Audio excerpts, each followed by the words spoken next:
Hola, buenas tardes, somos integrantes del grupo SP2. Vamos a realizar la tarea número 4. Nuestros nombres son Natalia Pérez, Sofía González. y Ana Lidia Pereira.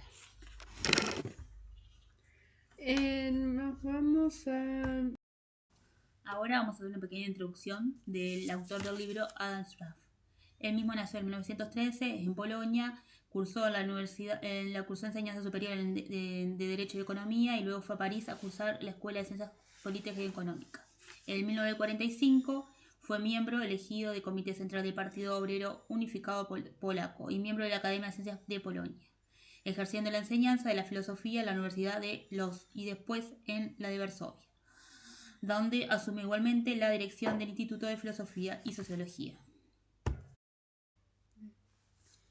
Simultáneamente, Adam Smith basa su filosofía y pensamiento en la definición marxista del hombre como el conjunto de las relaciones sociales. Desde esta perspectiva fundamental, los productos típicamente humanos, como el pensamiento y el lenguaje, aparecen a su vez como productos sociales y expresión de la vida real.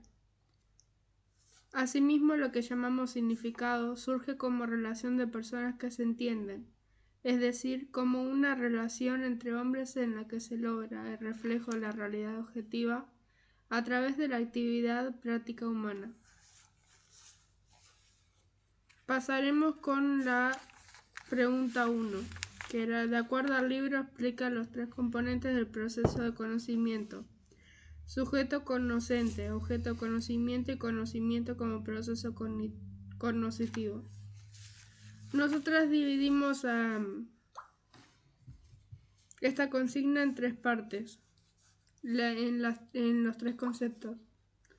El primero era sujeto cognoscente. En base a Schaff, el sujeto cognoscente es aquel que conoce, es decir, el individuo que realiza el acto de conocer o percibir la realidad.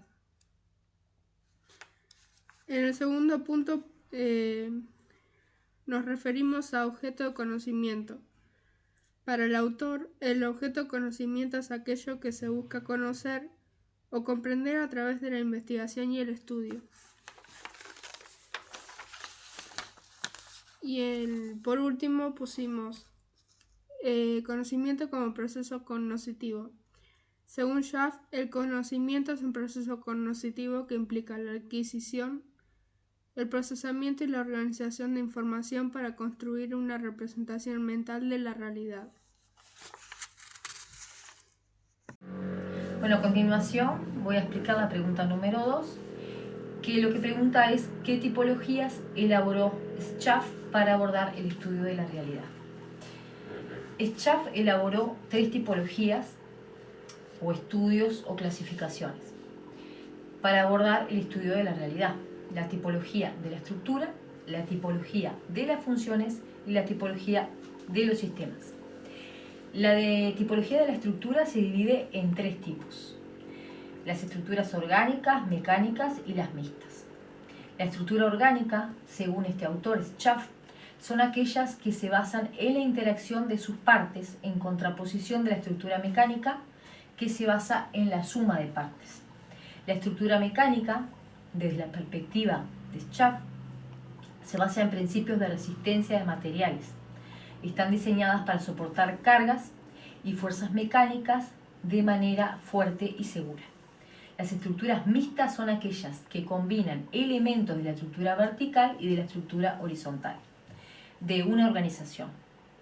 El conocimiento, entonces, tiene un fin específico: auxiliar en la adaptación de nuestra especie, y lo hace permitiendo una comunicación entre nosotros y nuestro medio. Es una forma de acercarnos a la realidad circundante y comprenderla para movernos adecuadamente.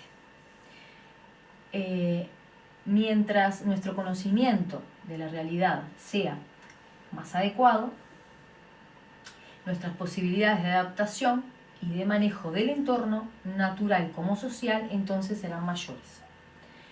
Como veremos, este acercamiento a la realidad a veces resulta erróneo, equivocado, si partimos de concebir y conocer el mundo fragmentado en un conjunto de entidades separadas y estáticas, porque tal concepción no se ajusta a la naturaleza, del objeto en conocimiento que es integral y dinámico.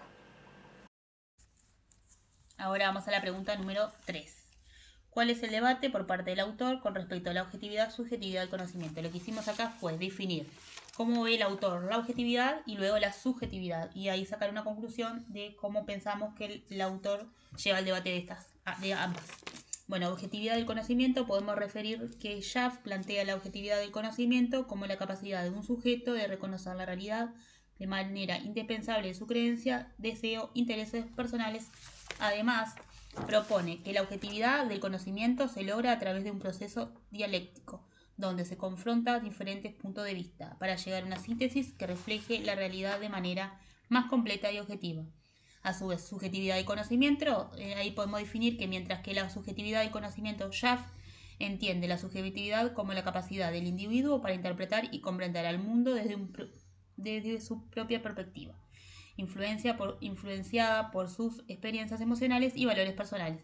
Según el autor, el conocimiento subjetivo se alcanza a través de la reflexión y la interiorización de las experiencias personales. De la misma forma, dicho autor plantea que el conocimiento objetivo se logra a través de la observación cuidadosa de los hechos y la experimentación rigurosa y la aplicación de métodos científicos a fin de llegar a una conclusión basada en evidencia empírica. Ahora mi compañera va a llegar a la conclusión del debate, de lo que es el debate de ambas. A modo de reflexión final en torno a esta consigna, al definir ambas partes podemos concluir que la objetividad se refiere a la imparcialidad y veracidad de la información, mientras que la subjetividad del conocimiento está influenciada por creencias y experiencias personales.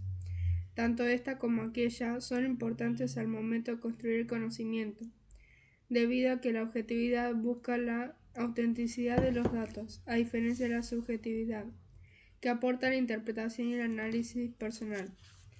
Y después citamos una parte del libro, Historia y Verdad del libro.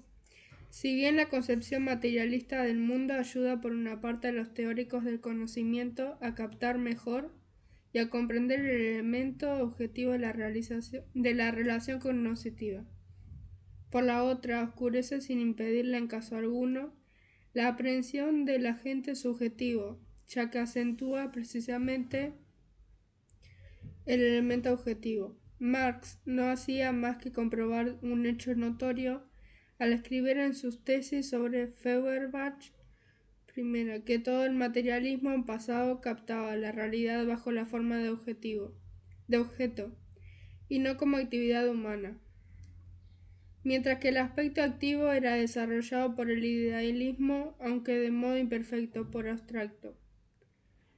Ya esto lo sacamos del libro de Historia y Verdad de Schaff, la página 84, editorial Barcelona, 1976. En conclusión de todo lo hablado en reflexión a lo planteado por las preguntas, nos resultó interesante esa parte del libro. Bueno, nos despedimos y muchas gracias por todo.